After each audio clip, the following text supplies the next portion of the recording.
Hello everyone, my name is Fazal. In this session, I'll be talking about how to decode Indian economy, which will be useful for UPSC prelims and mains. We all know the fact that the role of Indian economy in your syllabus is very high, and we can also say that it is one of the major component.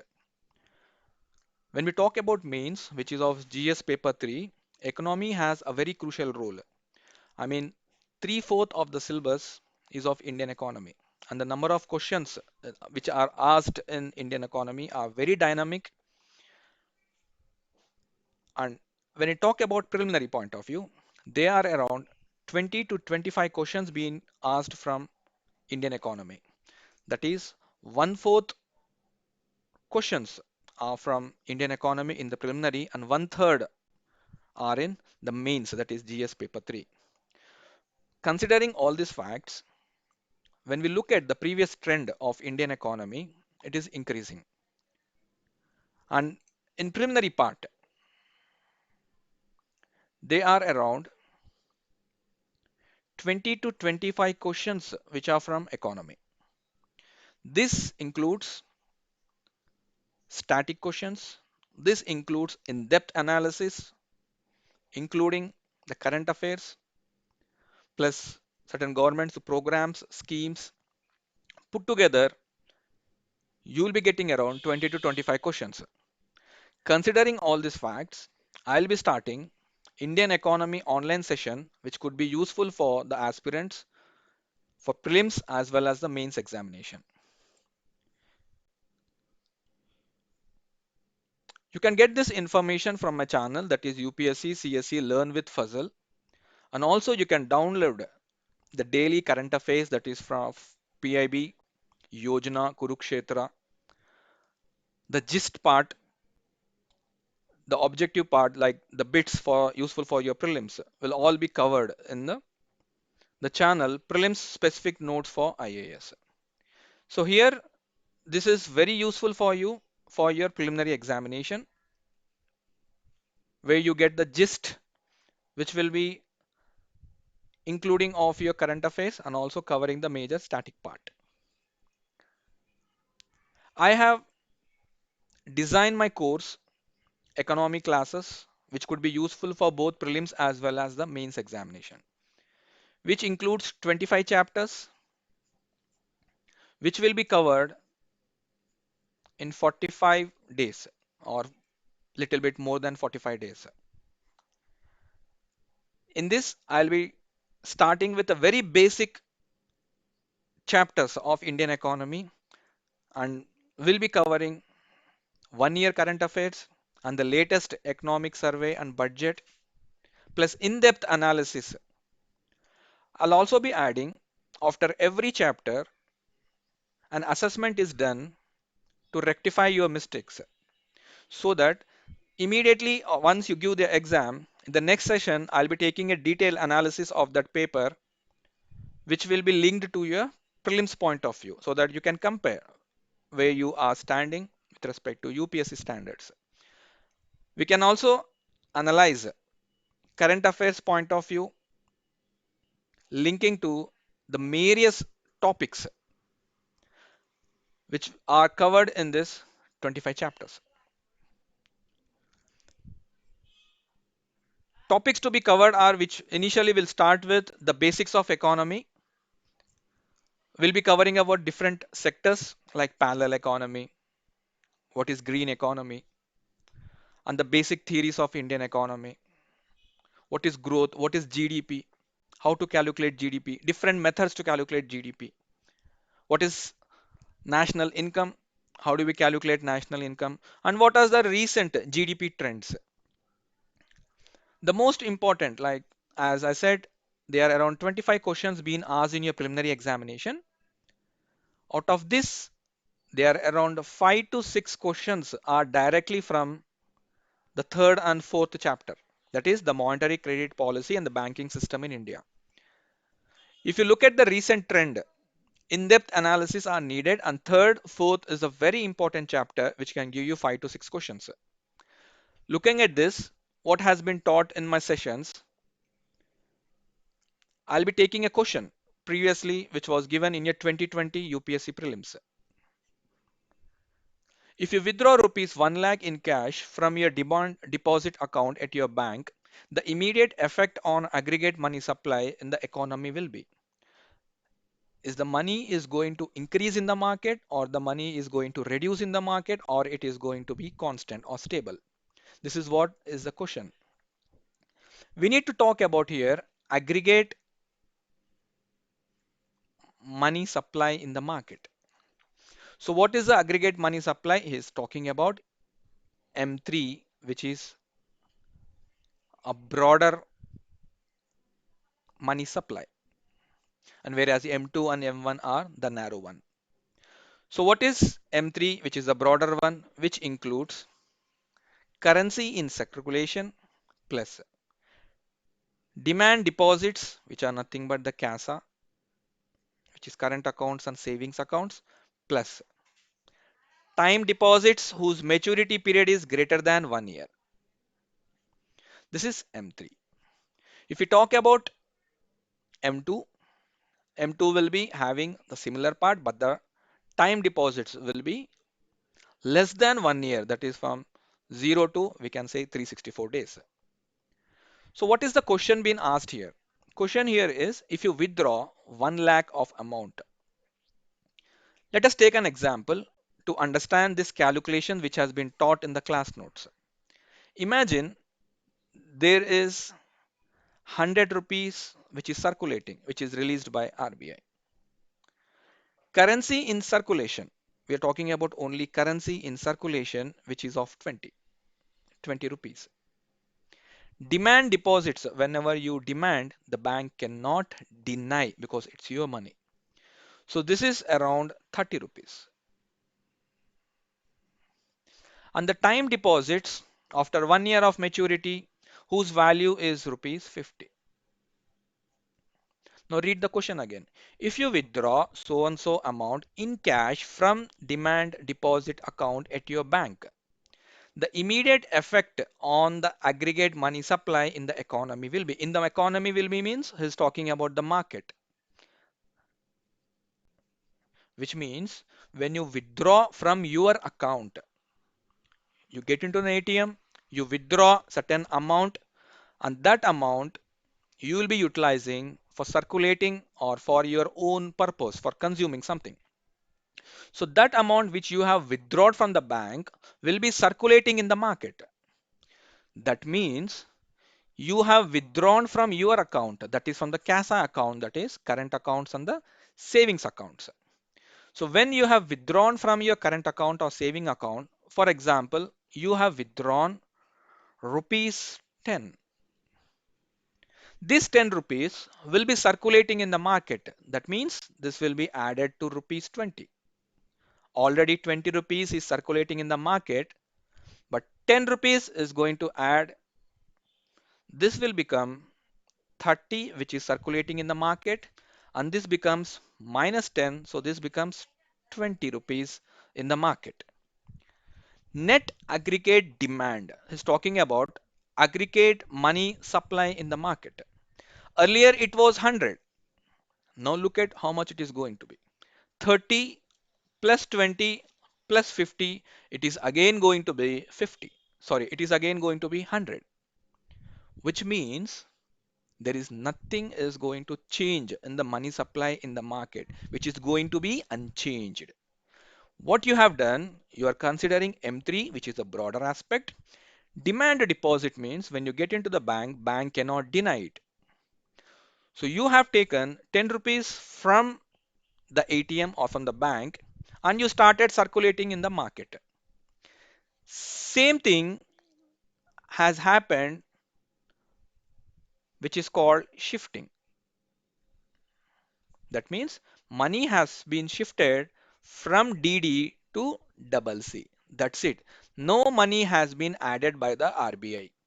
The money circulation in the bank or in your pocket or in the market is the same, which is M3, broader money. Unless and until RBI is going to add extra money in terms of circulation or printing, then the money gets added or RBI removes money from the market, then the money gets reduced or the money supply gets declined. But here the logic is you just removed amount from your bank and added in the market. Just you have shifted the money with your withdrawal has shifted from the demand, that is CASA account, to the market. All implies M3. There is no change in M3, but just shifting from one block to other block. And the final is again 100. There is no increase. This 100 will change only when RBI will add by printing. Only when RBI will remove it or it will try to squeeze the money. Then becomes lesser than 100 or more than 100. But nothing has happened. Just you removed it from the ATM. So there is nothing going to be change in the market. So this is a simple concept which you have to understand. With analysis, you can gain this question and you can easily understand from the class notes what is being clearly explained. So such kind of concepts are being analyzed in the monetary policy tools, that is the qualitative and the quantitative tools, the money supply, the accounts and deposits, interest rates, and the calculations of the different interest rates. And we'll be using different instruments. We'll be talking about different instruments and how do we making use of those instruments to target the inflation, making use of the qualitative and the quantitative tools.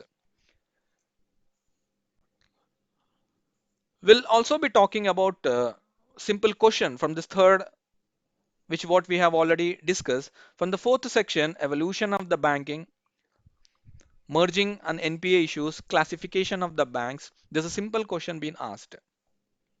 Consider the following statement. And we'll just take this second statement. One of the most important functions of DCCB, district banks, provide fund to the primary agriculture credits. This image is very much enough to understand the concept of what primary agriculture credit societies or what DCCB, district related, cooperative related banks are, their role and their functionality is. So one of the most important functions of DCCB is to provide functions or to provide funds to primary agriculture credit. So this is correct. And next statement, in terms of short-term credit delivery to the agriculture sector, district central cooperative banks deliver more credit, which is wrong. Why? Because scheduled commercial banks and regional rural banks have certain obligations to provide more credit to the primary agriculture credit societies. On scheduled commercial banks, there is a norm of PSL, which is not applicable to the rest in the hierarchy. So PSL is something like priority sector lending, compulsory lending of loan certain sections like MSMEs, weaker sections, agriculture, education, renewable sources, etc. So here 40% of compulsory loan needs to be given for the important sectors, what I have given now. Out of this, 18% goes to the agriculture. So there is an obligation for this scheduled commercial bank. In that case, this statement cannot be right because in terms of short-term credit, scheduled commercial bank stands in terms of loans, they provide higher loans when compared to district central cooperative banks. So this image is enough to understand and this content which has been given is very reliable so that you can answer this question. So such questions will be studying in the fourth chapter, that is banking system in India, evolution of banking system, banking sector reforms. We'll be classifying banks, non-banks. We'll be studying exclusively about non-banking financial companies. And finally, we'll be adding the current trends to this chapter. We'll take one more question in the previous preliminary 2020. If the RBI decides to adopt an expansionist monetary policy, that means it is trying to increase the money supply in the market. Which of the following will RBI will not prefer to do? I mean, which is the option which you have to go so that RBI, if that RBI perform that option, It will not reduce the money supply. But RBI has to go for expansioning of monetary policy. So the first option say cut and optimize the statutory liquidity ratio. Statutory liquidity ratio is the minimum amount every bank has to maintain by itself for the security purpose.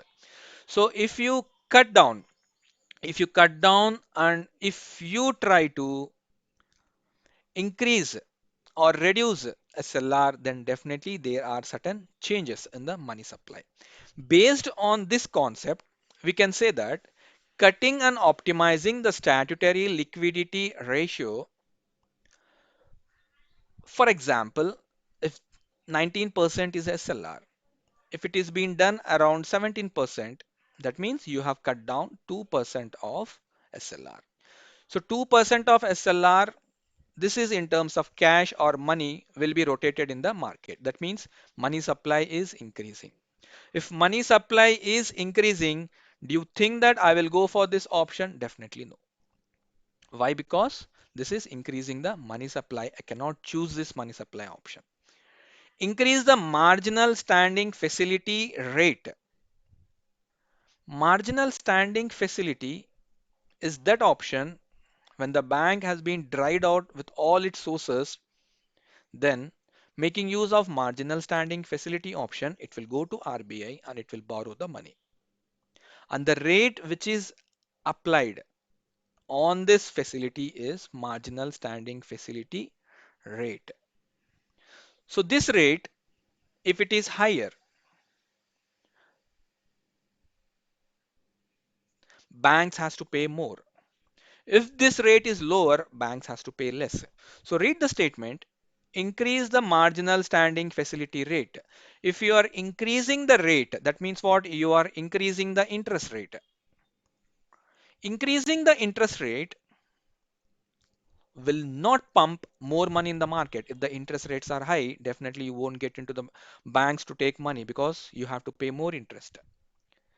Increasing the interest rate will definitely reduce the money supply in the market. So this is reverse case. So second is the option which RBI will never go for that. Third one, cut the bank rate and repo rate. Definitely if you cut those rates, that means what? You're cutting down the interest rates. You cut down the interest rates. You cut down the interest rate, consumers feel very happy and they'll get into the banks to avail the easy loans. You take the easy loans, you start circulating in the market. This will increase the money supply in the market. So first option has increased the money supply in the market. Second option has increased the money supply in the option. There's only one option which RBI shouldn't do because it reduces the money supply in the market, that is MSF rate. So second is an option. So this is the point where I have tried to clearly explain. So all such concepts will be clearly defined. An in-depth analysis which will help you to gain a very clear cut to score very high. So all such concepts will be covered in third and the fourth chapter.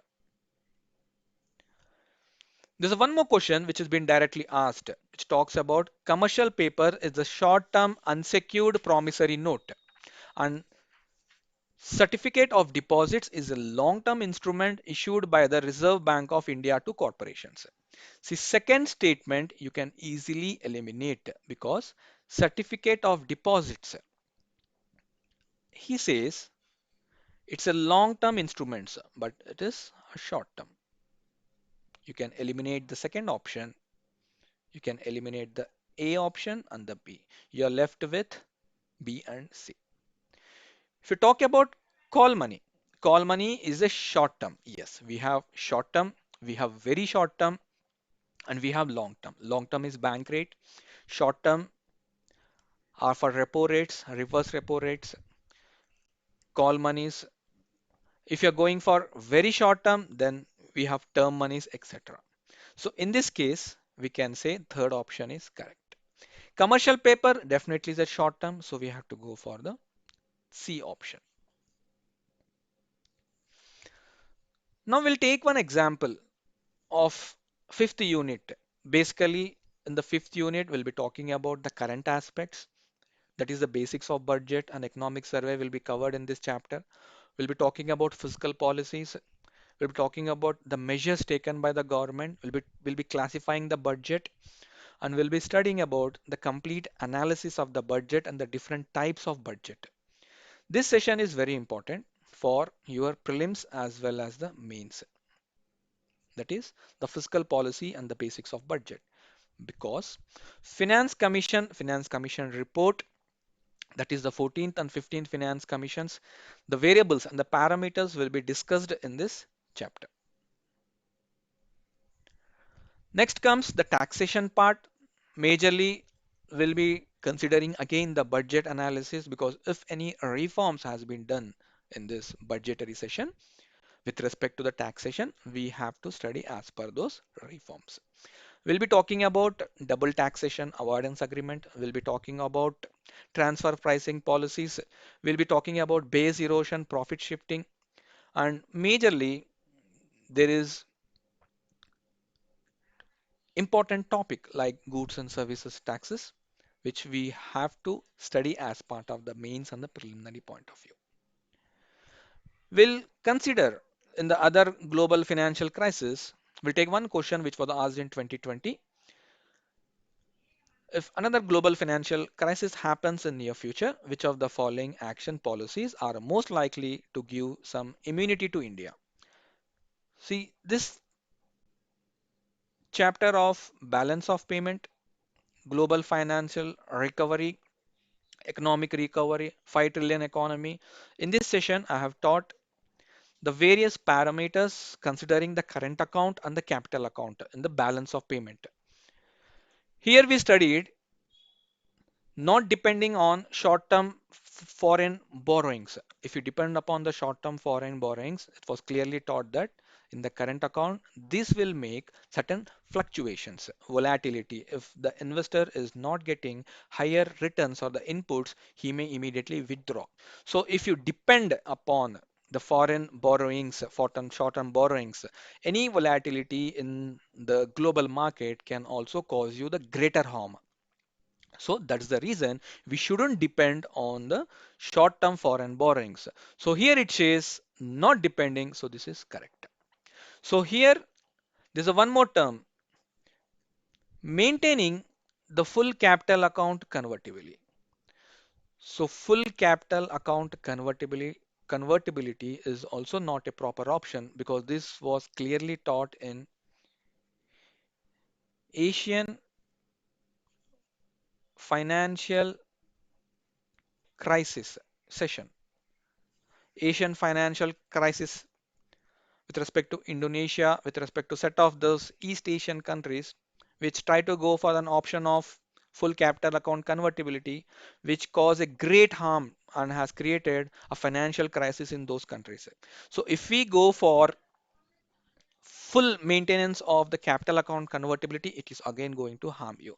So based on this third option, we can eliminate C and D. And we are left with 1 and 2. Opening up to more foreign banks. Already there is a threat going on. If you open up to the more foreign banks, it will again create volatility. So only option which is left is A. So such a simple question, based on the analysis, we can easily answer that.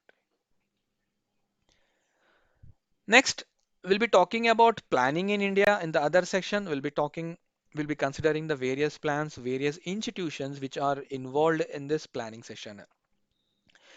In this chapter, we'll also be talking about few programs which Niti Aayog has come up with, and what are the pillars of Niti Aayog, what are the reforms Niti Aayog has taken. Those questions were already asked in your mains examination.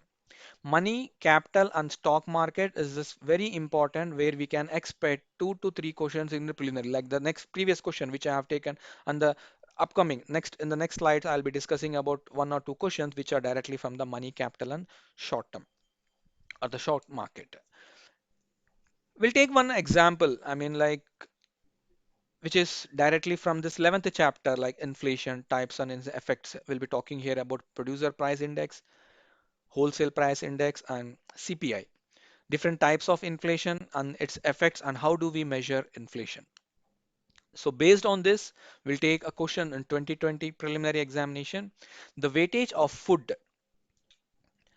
in consumer price index is higher than that in wholesale price index.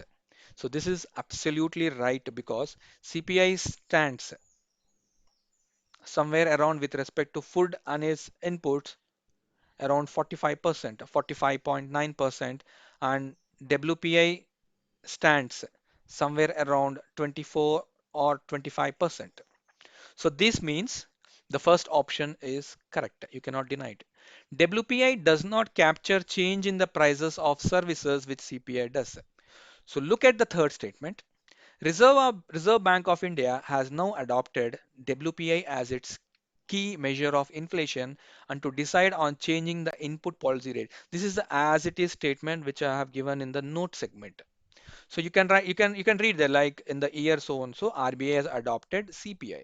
So it is not WPI. So eliminate third option. If you eliminate third option, you are left with only two options, that is A and B. By looking at this, we can easily answer. First one is the right statement, that is 1 and 2, because WPI does not capture changes in the price of services which CPI does. You can refer this statement to answer that question. Balance of payment is very important topic. We'll be talking about FDIs, we'll be talking about FIIs, FPIs in this, and current and capital account will also talking about so many committees which are like Tarapur committee, which has given certain analysis which talks about how to maintain and why shouldn't we maintain a capital account, full capital account, and why should we go for a full current account. So basics of all these chapters will be clearly explained, and next case will be going into the depth analysis of these chapters. In the 12th chapter, that is the unemployment part, we'll be talking about types, phases of unemployment. We'll be discussing about different curves related or different graphs related to unemployment and the types of and the like recent reforms and the trends with respect to unemployment can also be studied in this. And the next important chapter is poverty, which is very, very important for your GS with respect to the mains as well as the prelims, because we'll be studying here various committees and causes, and we'll also come up with the new programs like universal basic income, and we'll be talking about certain very wide schemes which has created so much impact with respect to poverty and employment, that is Manrega. We'll take a question, I mean like if we talk about the 13th section, 13th chapter, we'll talk about international organization. In this, we'll be studying about IMF, we'll studying about the World Bank and the recent reforms of IBRD and IMF. There's a question asked in 2020 that gold trench or the reserve trench refers to. These are direct questions like reserve trench and credit trench, gold trench, and what is the options been given for IMF in case it has to borrow from its member countries or extended borrowing. So this is directly a question, a credit system granted by IMF to its members. Current aspects will be talking about blockchain technology because in the recent budget, government has come up with like I'm going to not going to accept cryptocurrencies, I'm going to ban, I'm going to come up with a bill. So I may come up with so many changes. So blockchain technology is always in news. So you have to consider or read about the blockchain technology and apply so that this is a very simple concept you can gain because previously we can see the trends there are a question on the same cryptocurrency or blockchain technologies with regard to we'll be moving about 15th chapter, that is the infrastructure, which is majorly important for your main section. Here different types of investments like build, operate and transfer, bolt, Singapore's model, what are this Asian crisis happen, what is the Asian crisis happen, and infrastructure related activities, what are FDIs and what are FIIs in the infrastructure, how does it create capital. So all these kind of concepts we'll be studying in this infrastructure and investments. And the most important for preliminary and the mains is the international trade. Trade related are always important because some or other conventions or the meets agreements are going on with respect to WTO, that is World Trade Organization. The most important agreements are TRIPS and TRIMS, trade related intellectual property rights or investments measures, trade related investment measures, which are the following are not correct. So in this case, we can say that quantitative restrictions on imports by foreign investors are prohibited. So there are two terms. One is quantitative and the other one is qualitative. Qualitative can impact your environmental and health. So there can be restrictions. So quantitative, you have to lift it away. So one is easily acceptable. They apply to the investment measures related to trade in goods and services, which clearly taught, I have taught in the class that does not include services, it includes only the goods. So second statement is wrong. You just eliminate the second statement from your class note based on your class note reference. So you can easily answer that is 1 and 3. They are not concerned with the regulation on foreign. This is a very general statement. So answer is 1 and 3. So when it comes to the next chapter after infrastructure and the international trade, in international trade, let me elaborate. We'll be studying about the GATT. We'll be studying about the Havana principles. We'll be talking all the Bali, Nairobi principles and latest like Singapore model, Singapore principles to Argentina, this Buenos Aires principles. And what are the clauses which has come up and what are the issues India is going up with respect to the trade? This is the very important current relevant chapter which will be useful for your prelims and the mains. Next most important chapter will be the energy. Here we'll be discussing about the India's energy requirement because 60% of which we are directly dependent on the fossil fuels, majorly the coal, for generating our energy. And what is the role of crude oil? How is the crude oil is going to impact the global prices of crude oil and the production levels of the OPEC countries are going to impact. What is West Texas Intermediate? What is Asian Premium? Okay, what is North Brent oil? What is sour? What is sweet oil? All this kind of topics will be covered as part of your energy topic. That is in the energy topic. We'll be studying here about the strategic petroleum reserves and recent reforms. In the class, we have discussed about the Asian Premium, which clearly talks about West Texas Intermediate. So there's a direct question. West Texas Intermediate sometimes in news refers to the crude oil. Most importantly, fundamentals of foreign investments, like this could be we'll be starting from the basic and we'll move to the advanced level. What are FDIs? What are the new norms with respect to FDIs? What are FIIs? Who are called qualified foreign investors? And what are P notes? Who will be issued this promissory notes? And American depository receipts and what are global depository receipts? And what are different FDI models? Like where restrictions has been added by the government of India and will also come up with the new bills or the models which government has come up with. So the most important chapter for your mains will be the land reforms. We'll be studying from the ancient to the present trend with respect to this land reforms.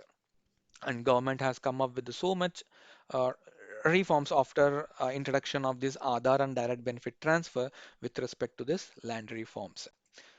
And the slowdown of Indian economy will be useful for your mains because we'll be studying about the gig economy, we'll be studying about the fiscal and monetary measures taken with respect to inflation or deflation. We'll be adding here fiscal policy, we'll be adding here monetary policy, and we'll be also talking about recent reforms like doubling of farmers' income, like how is the economy will have to meet the targets, a 5 trillion economy by 2024. So all these current aspects will be discussing about we'll be discussing in this slowdown of Indian economy. What is V-shaped recovery? Like there's a steep fall and the steep rise, we call V-shaped recovery. RBI in its report has stated that in the State of Indian Economy Report 2020, that Indian economy is going to rise. Okay, and what are the factors contributing for this rise? And there are certain measures we need to take with respect to the inflation, which is subsequently increasing, and there's a persistent increase in the inflation levels. And how do we control this food inflation, household inflation, and how can we use this demographic dividend and what are labor laws and what labor reforms you are expecting, and what kind of labor force India is having when compared to other developing world. So all these concepts will be studied as part of this slowdown of Indian economy part. And when it talks about convertibility, we'll be studying about the previous question, what we can easily tag to this convertibility. Here we'll be talking about East Asian crisis, committee on convertibility like Tarapur committee. Next, a current account and capital account classification. Why does Dunia has not given a full-fledged capital account convertibility? We'll be studying, linking to the topic of East Asian financial crisis. We'll come up with new measures like what monetary policy committee has taken, like it's a group of 6 members, like 3 members representing RBA and the rest are nominated by the government whose term is of 6 years, and majorly they are not gone, their term is for 4 years, sorry, and they are not be allowed for reappointment. So what are the clauses they have come up with the monetary policy committee, and what is the role of monetary policy committee in controlling the inflationary mode? This all will be studying in this RBA and its initiative chapters like operation twist, open market operations, currency swap agreements will all be taught in this 21st chapter. With regard to recent FDI and FII concepts, we'll be taking one question from 2020, which was directly covered in the class notes.